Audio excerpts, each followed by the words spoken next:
The Adventures of Sam Spade, Detective. Brought to you by Wild Root Cream Oil Hair Tonic, the non-alcoholic hair tonic that contains lanolin.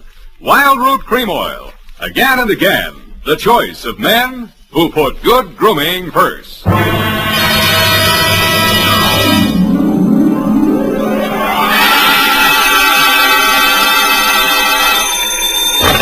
Sam Spade Detective Agency. They offered me a cool $1.5 million, but I couldn't be bought. Oh, Sam, all the time fooling. Straight goods, Abby. Oh, really, Sam? Why didn't you take it? Oh, but you couldn't, of course. That's right, Angel. Taxes. Oh, you mean it would put you in a bracket? The girl's name, in case you were going to ask, was Sugar Kane.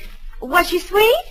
Oh, Effie, you made a joke. Oh, not much of one, no. That is true, but even though you do seem to be, as you would say, in a jugular vein, I shall be right down, serious and frowning, to dictate a chronicle steeped in the bitter tea of general confusion, brewed in a witch's cauldron of murder, greed, and avarice. That's what gives it that nutty flavor. What, Sam? Silly girl, I refer to the Sugar Cane caper, on which I will forthwith my report be down to dictate on,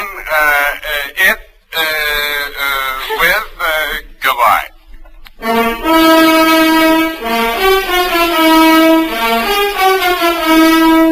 Dashiell Hammett, America's leading detective fiction writer and creator of Sam Spade, the hard-boiled private eye, and William Spear, radio's outstanding producer-director of mystery and crime drama, join their talents to make your hair stand on end with the adventures of Sam Spade.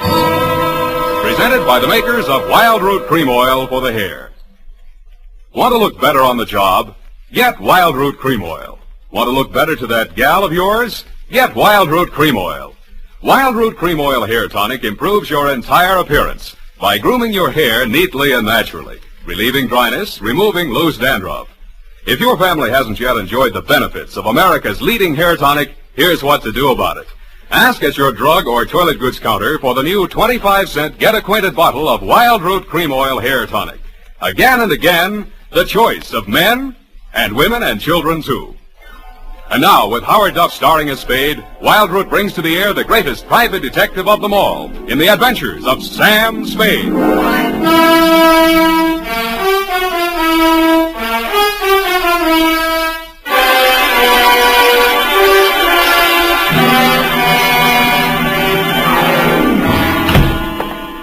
Hello, Sam. How are you, Sam? You were so lugubrious over the phone. Sometimes you're so bucolic, but tonight... What am I? When? Lugubrious tonight. Just bubbling over. Do you possibly mean I'm being lush with my verbiage? There, you see? Well, that's because I've been at work in the environs of Snob Hill, where they never use one word if 12 will do. Are you ready for the dictation, I guess it is? I plan to be most amusing tonight. Already I am yet. Look, I haven't even started. Oh. Really, I haven't. All right. Now, pencil. Date. Alan should have such an audience. Date. October 3rd, 1948, to Clifton Cavanaugh, Esquire. Down, Effie. From Samuel Spade, license number 137596. Subject, the Sugar Cane caper. On Thursday last, at 11 a.m., as I waited for the traffic signal so that I might legally cross Powell Street in order to board a cable car, a cat rubbed up against my leg. I leaned over to stroke it and noticed that it had 6 toes. I wondered if that meant anything.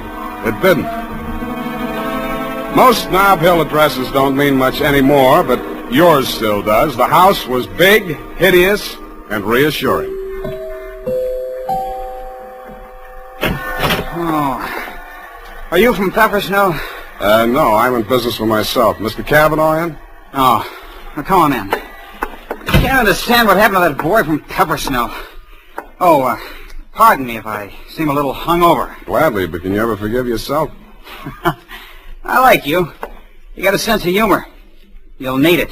You trying to tell me you don't approve of Mr. Cavanaugh? That perfume pothead. What did he do to you? He married my mother. Oh. Stepfather? Yeah. I'm Fred Blair. Spade's my name. Where do I find him? Detective? Check. I'll give you a clue. Look behind you. I did. I turned and found myself looking straight into your handsome face.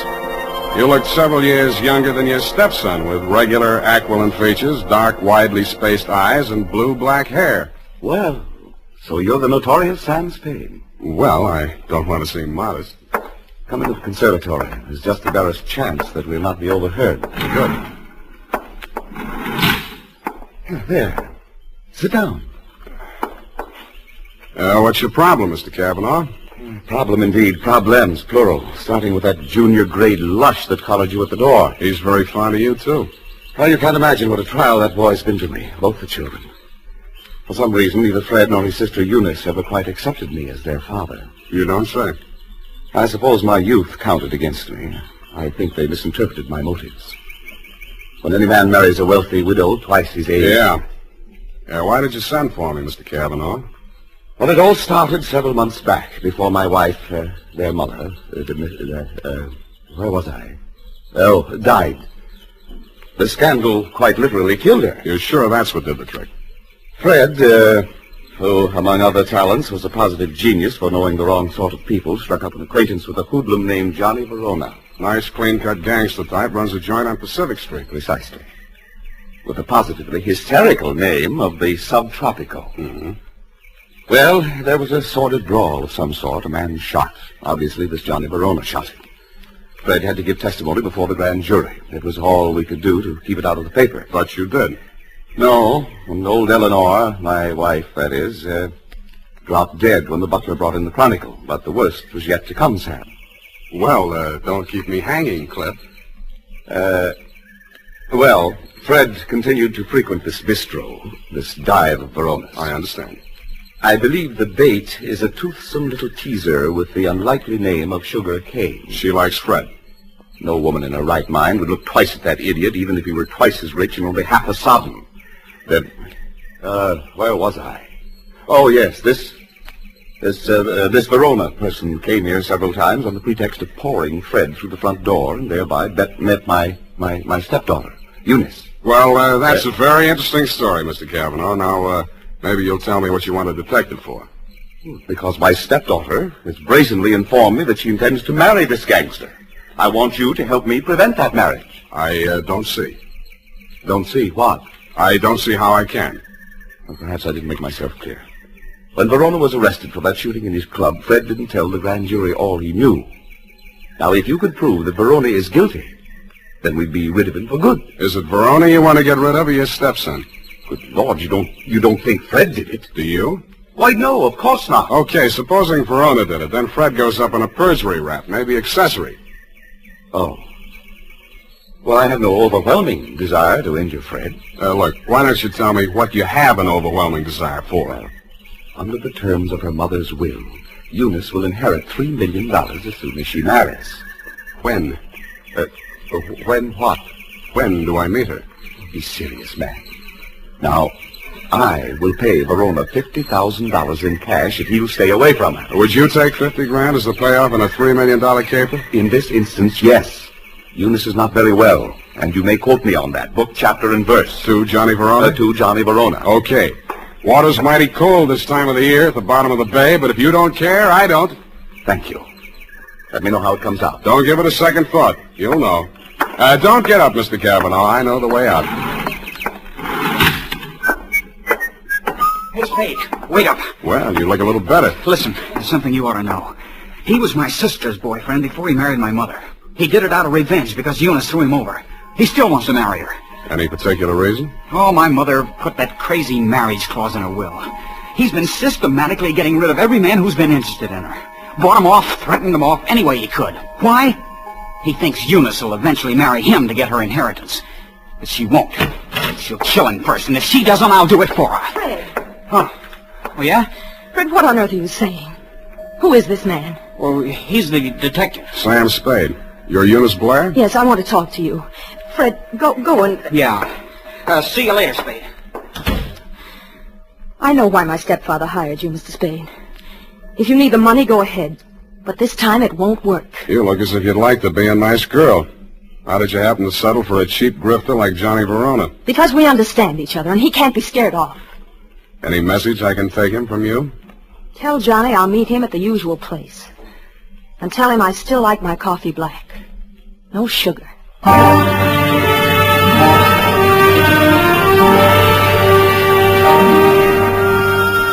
I didn't ask her what kind of sugar she didn't want any of. I thought I knew.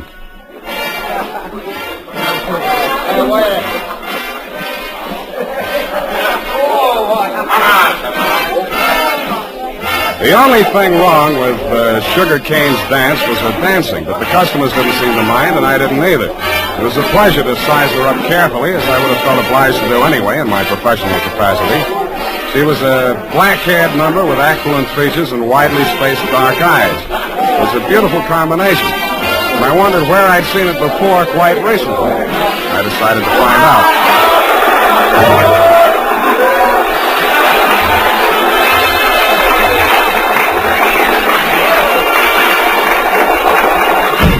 Hey, what's the idea of barging in here after me? Can't you see the sign on the door? No customers in the dressing room. Then let's go someplace else. I want to talk to you. Beat it. Take it easy. This is on business. Good. I'll fix it up with the boss. Johnny! Yeah, Sugar? What's the matter? Is Joe giving you trouble? He trailed in here after me, the cheap masher, on the pretext of discussing business affairs. Okay, out you Hey, go. wait a minute. Come on, move. And don't come back! Well? Sorry, I had to give that bum's rush routine. I don't want to get her excited. She's a nice kid, and she doesn't know why you're here. I take it you do. Yeah. Eunice called me and told me you'd be down. Okay, Johnny, I'll give it to you fast and get out. Clifton Cavanaugh will pay you $50,000 to leave Eunice alone. He also made a few idle or not-so-idle threats about what might happen to her if you don't take his money. For example? He said she hasn't been feeling well, might not live long enough to get married. I don't have to tell you what I think about that kind of talk, and I wouldn't be peddling it if my office rent wasn't due. That's why when you started giving me that bum's rush, I made only, shall we say, a token resistance? Yeah. Now, about me marrying Eunice, you can tell Clifton to stop worrying. Hmm? Yeah, Eunice and I got married 3 weeks ago. You what? Married. You want to see the papers? Why the secrecy? I don't want her to get hurt. You're scared of Clifton? Nah. Sugar. She's got a very low boiling point. She's a... Oh, pardon me. Yeah. Yeah, Nick. What is? Go ahead. Yeah, I heard you. No, don't touch anything. Don't let anybody in. I'll be right over. Bad news? Yeah, Eunice. She's dead. How? One of my boys found her in my apartment. She was supposed to wait for me there. How did it happen? He's not sure. He thinks she took poison. I had to give Johnny Verona one thing. He didn't make any pretense about being grief-stricken. But after all, he just inherited $3 million. Sugar Kane took it standing up, too, but she just lost the rival and got her man back $3 million richer. I wasn't with you when you got the news, Mr. Cavanaugh. But the one I really wondered about was Eunice's brother, Fred. What brought that on was something I picked up in Johnny Verona's apartment where we found Eunice's body sprawled out over a tray of coffee things. It was a medicine bottle with a doctor's prescription number on the label. The name of the druggist that had put it up was Pfefferschnau. I remembered what Fred had said to me when he admitted me to your house that afternoon. Quote, "Are you the man from Pfefferschnau's?" I wondered if I'd answered yes, would Eunice still be alive?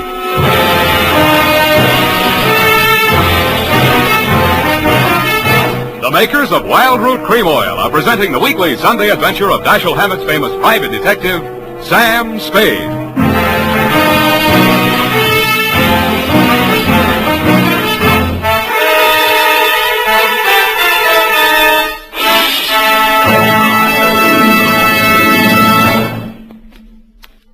Now, here's important news on good grooming.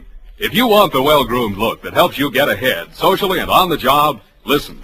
Recently, thousands of people from coast to coast who bought Wild Root Cream Oil for the first time were asked, how does Wild Root Cream Oil compare with the hair tonic you previously used? The results were amazing. Better than 4 out of 5 who replied said they preferred Wild Root Cream Oil. Remember, non-alcoholic Wild Root Cream Oil contains lanolin. It grooms the hair naturally, relieves dryness, and removes loose, ugly dandruff. So if you want your hair to be more attractive than ever before, get the generous new 25-cent size of Wild Root Cream Oil, America's leading hair tonic, on sale at all drug and toilet goods counters. It's also available in larger economy bottles and the handy new tube. Get Wild Root Cream Oil. Again and again, the choice of men who put good grooming first. By the way, smart girls use Wild Root Cream Oil too, and mothers say it's grand for training children's hair.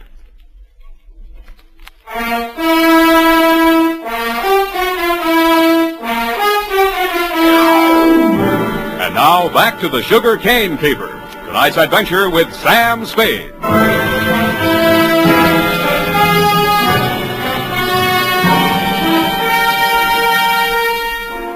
The morning papers didn't carry anything new on Eunice's death.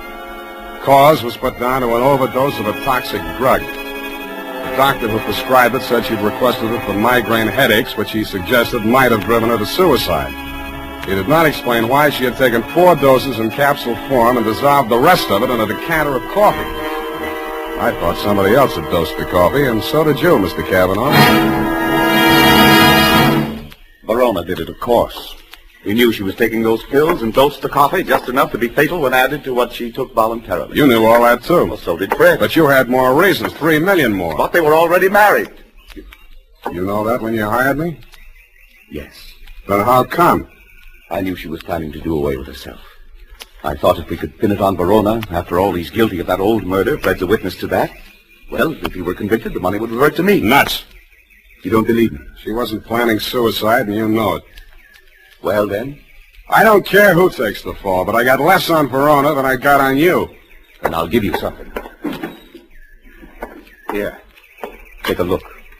Verona's lawyer sent this around before her body was cold. A claim for $3 million, notarized yesterday while Eunice was still alive. Well, Mr. Spade? Pardon me when I drop dead. You did and waited hopefully, but I managed to stay on my feet. I even managed to make it down the hall to the bar where I found your stepson ambushed behind a row of empty bottles. Fine detective you turn out to be. I warned you. Stand up like a man. That's all right. I'll take on both of you. Come on, sober up. Makes sense. Where's my drink? Who took my glass? Here it is. Give me it. Sure. You spill it. Ooh, ice on my shirt. Listen to me. This is very important. Important? You were expecting a delivery from a drugstore when I arrived there yesterday morning. Who ordered it? She did. Eunice, she told me to watch for it and bring it to her. Did you do that? No, she wasn't here. What did you do with that bottle of medicine? I'm sleepy. I gotta get some rest. Wake up! No! I said wake up! Leave me alone! Now listen. You took that bottle with you when you went out. Where did you take it? I tell you when you let me go to sleep. You took that bottle with you, didn't you? You're guessing. I know you're third degree. You went to Verona's apartment, didn't you? Two gentlemen of Verona. Willie Shakespeare. You doped that coffee, didn't you, with the poison that killed your sister? I didn't mean it for her. I didn't know she was going there. Go on talking. I want a lawyer. I know my rights. Listen, I'm not a cop. I'm not taking a statement. You're too drunk for it to hold anyway, so you can tell me. Okay. Here's how it happened. She took her 4 pills and went to bed. Yeah? I sneaked a bottle out of the medicine chest and I went over to his place. His boy Nick was there making coffee for the boss, he said, when he got home.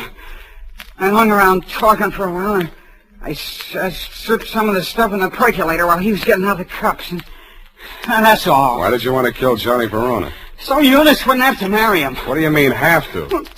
She was doing this for me, so he'd keep quiet. About that brawl in the club, that old killing they tried to nail Johnny for? Yeah, that's it. The gun that did it.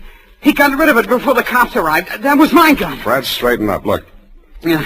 Johnny dictated the story you told the grand jury. How do I know he didn't dictate the one you're telling me now?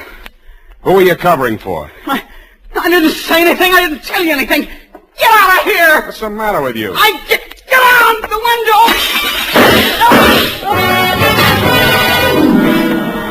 The revolver barrel that crashed through the darkened window pane behind the bar spoke twice. I answered it. I looked out into the darkness, making myself a good enough target to draw some fire. I fired back at the flashes. I was depending more on luck than aim, and luck was what I wasn't having much of. I went back to the place where Fred had fallen. The shots that had dropped him were luckier. He'd been dead before he hit the floor. What is it? What's happened here? See for yourself. Who? Shot through the window, couldn't see anything but the gun muzzle. Looked like a .45. Johnny Verona, he packs a .45. Who told you that? It came out of that investigation, one of the reasons they couldn't indict for that old shooting. There were a lot of reasons they couldn't get that indictment. What are you driving at? Neither one of the leading suspects was guilty. I don't follow you. Sugar Kane did that job. Well, that's wild. What if I told you Fred made a statement to that effect before he was shot? You're lying. He confessed. Did I tell you that? Well, he must have. He always talked about it when he was drunk. All right, I was bluffing. Why? Just a crazy hunch. I thought there might be something between you and Sugar. Now I'm sure there isn't. Of course not. Should have spotted it before. You're too much the same type. Even look alike. I can't make you out. Well, don't try. It's not worth it. You better call homicide about Fred here. Tell Lieutenant Dundee if he wants my statement, I'll be at my apartment.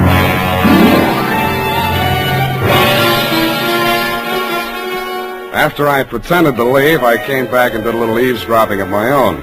You didn't phone homicide, but you did spend an hour filing out the barrel of a .45 automatic. Then you went out. I tailed you to an address on Sloat Boulevard.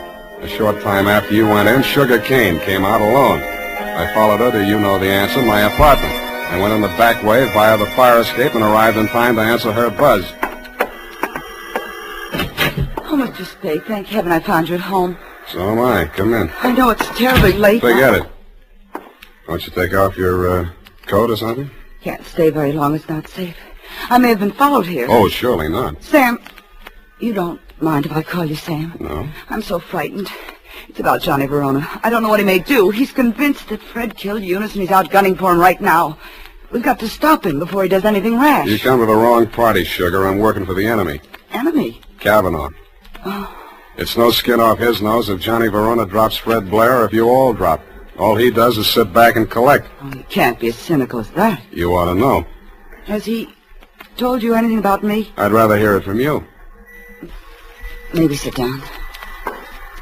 Well, there's not much to tell. I played along with Johnny for one reason and one reason alone. To save Fred from that old murder rap. Were you figuring on marrying into that family, too? Oh, Sam. A regular pincers movement, wasn't it? Johnny and Eunice, you and Fred. All right. It's true I wasn't in love with Fred, but it wasn't all the money. I was sorry for him. Money's not what I really want. I know that now. What do you want? Someone. Someone I can trust. Me too, Sugar. Oh, Sam, you're what I want. Say you want me to.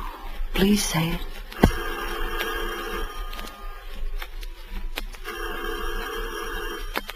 Don't answer it, Sam. Why not? Johnny may have followed me here. He's insanely jealous. Well, I gotta face it out with him sooner or later. Might as well be now. Sam, be careful. Stand out of the way, Sugar. No, Sam. No, please. Don't reach, Johnny. I'm not gunning for you, Spade. In that case, come on in. Well, Sugar, I didn't believe him that you were coming here. I had to, Johnny. He got some crazy confession out of Fred while he was drunk. I had to stall him till you and Cliff could talk to him. To save Fred, I mean. Oh, stop horsing around. We all know that we all know Fred is dead, and we all know that we all know who killed him. Well, then Cliff was leveling. You are trying to pin that on me. I don't need it, but if you want it, you can have it. There's $3 million in my part of it. I'll split down the middle with you. If you throw in with them, it's a three-way split. There's no split at all if you take the rap for Eunice's killing, and you will if you throw in with me. It's their word against mine. 2 witnesses against 1, and all I've got is a confession by a drunk who is now dead. Sam. Oh, Sam, I was sure for a moment you... Get away from me. Sam, Go on. Go to work on him. I should have given you a little more time. That wasn't fair, was it, Sugar? I hate you. I hate you both. I never want to see you again. Get back in that room, Sugar. Cliff. What happened, Sugar? Why were you running away? Johnny double-crossed us. Now Sam knows everything. What does he know? The whole caper. Part of it I wasn't quite sure of until I saw you and Sugar standing side by side. That blue-black hair, the same eyes, plus the fact that the bell on Sugar's apartment on Sloat Boulevard reads Kane, parenthesis, Kavanaugh. You took a crazy chance when you knocked off Fred with me right there in the room. The kind of a crazy chance a brother would take to keep his sister clear. I could have told you that. It would have helped a lot, Johnny, but you didn't. When a man lets his sister go on dancing in a joint like yours after he's in the chips and she goes on liking it, you can be sure they're both playing for big stakes and for nobody but themselves. Where do you think you were supposed to wind up, Johnny? I'll tell you. drinking that poisoned coffee that Eunice got hold of by mistake. That isn't true, Johnny. I never told Fred a thing. He thought you really loved Eunice. I don't know how he found out you were forcing her into that marriage. Did you also neglect to tell him that he was innocent? That you pulled the trigger in that old killing and shoved a gun into his hand when he was too drunk to know what he was doing? I've heard enough. Watch it, Johnny.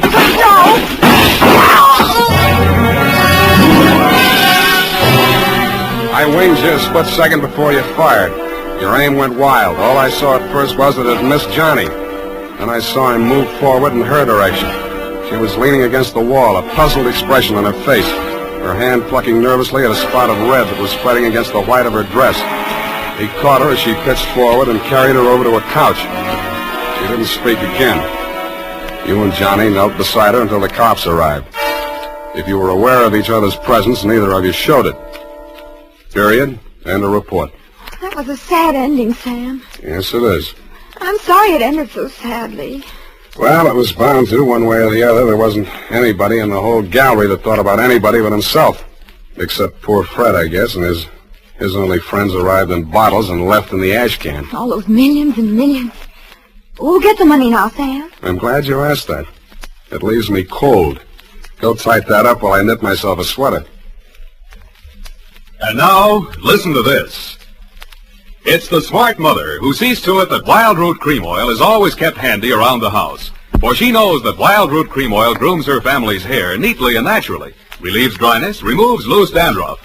Get acquainted by asking for the new 25-cent bottle. Also, ask your barber for a professional application of Wild Root Cream Oil Hair Tonic. Again and again, the choice of men and women and children, too.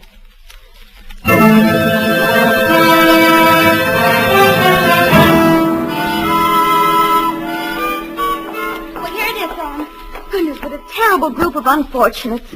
As you say, it just had to end badly. If you hope to get back in my good graces by quoting me, to trick me into agreeing with you, you have succeeded. There you go, Sam. So lugubrious. Effie, what is this? What means lugubrious? Oh, Sam, it's wonderful. It's my new habit. Oh? Every time I read a book now, and you know, like you read a book and there's a word you don't know what it means or you're not sure. Yeah. Well, I make it a practice now to write down and learn 3 new words per day. Yeah. And learn the definitions to use them in conversation. You know, like desultory. And lugubrious? Yes, that's one of my 3 for today. You see? Lugubrious, right here it is. To talk a great deal. Bucolic, state of being sorrowful. And verbose, to be out in the country. I see. Very praiseworthy. Enlarging your vocabulary. Yes, Love it. I am. But I don't expect to be really lugubrious for the nonsense. Look, Effie, why don't you go verbose for the weekend? It's the best cure for the bucolic. Oh, Sam, look what I've done. What have you done? I've clipped the wrong definitions to the right words. Well. For instance, lugubrious, well, it isn't that at all. And bucolic, oh, let me see. Oh, Sam, I've learned them wrong. I wasn't going to tell you, Effie. It's better to find out for yourself. It's more, efficacious. My new habit. Oh, good night, Sam. Good night, sweetheart.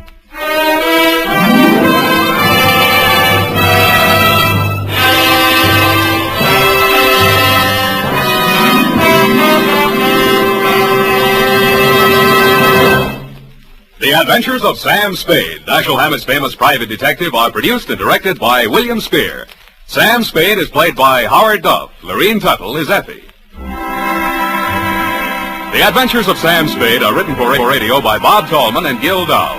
Musical direction by Lud Gluskin with score composed by Renee Garrigan. Join us again next Sunday when author Dashiell Hammett and producer William Spear join forces for another adventure with Sam Spade. Brought to you by Wild Root Cream Oil. Again and again, the choice of men who put good grooming first. This is Dick Joy reminding you to get Wild Root Cream Oil, Charlie. It keeps your hair in trim. You see, it's non-alcoholic, Charlie. It's made from Susan Lanolin. You better get Wild Root Cream Oil, Charlie. Start using it today. You'll find that you will have a tough time, Charlie, keeping all the gals away. Hiya, Baldy. Get Wild Root right away.